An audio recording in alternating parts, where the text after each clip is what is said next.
Siamo giunti adesso alla consegna di quanto è stato raccolto per il Trofeo Croce Rossa Italiana 2020. È stato appunto acquistato, grazie al ricavato, uno zaino dedicato all'emergenza. Soprattutto si può usare anche in elisoccorso, quindi ovviamente cedo prima la parola a Michele Canagli e poi al presidente della Croce Rossa Italiana.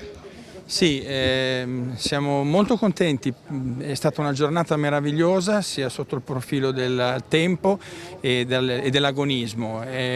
Diciamo che abbiamo chiuso questo 2020 donando questo zaino di emergenza, di prima emergenza per l'elisoccorso, come hai detto tu, e d'accordo col presidente, la dottoressa Tragni, abbiamo già deciso che per il 2021 doneremo un certo numero di saturimetri che purtroppo sono molto attuali, perché è uno delle prime segnali per diagnosticare il Covid, quindi credo che sia anche per quest'anno un obiettivo importante.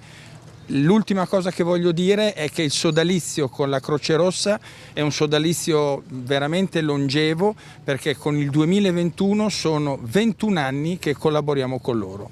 Grazie, cedo subito la parola al presidente, dottor Marco Migliorini. Ricordo Croce Rossa del Comitato di Bologna, quindi chiedo due parole sulla vostra associazione ormai consolidata e anche appunto con questo rapporto con l'Ippogruppo.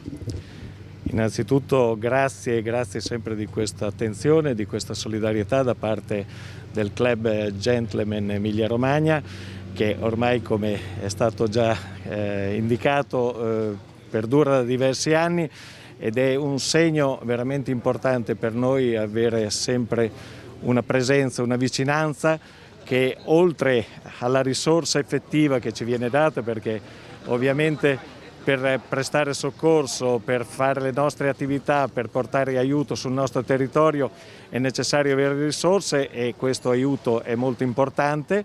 È anche un segno di vicinanza, e questa è la dimostrazione, come dico sempre, che come Croce Rossa siamo sul territorio e abbiamo quel principio di aiutare chiunque, ovunque, senza nessuna distinzione, e quindi questa è la dimostrazione che la Croce Rossa è veramente di tutti, oltre che essere per tutti. Il fatto che siamo qua vuol dire che ci sono vicini i gentleman da molti anni, e questa è una cosa che ci aiuta veramente molto. Grazie. Io la ringrazio e complimenti per tutta la vostra attività. Chiudo questa giornata donando una litografia con cavalli al trotto come segnale di collaborazione che ormai dura da sempre.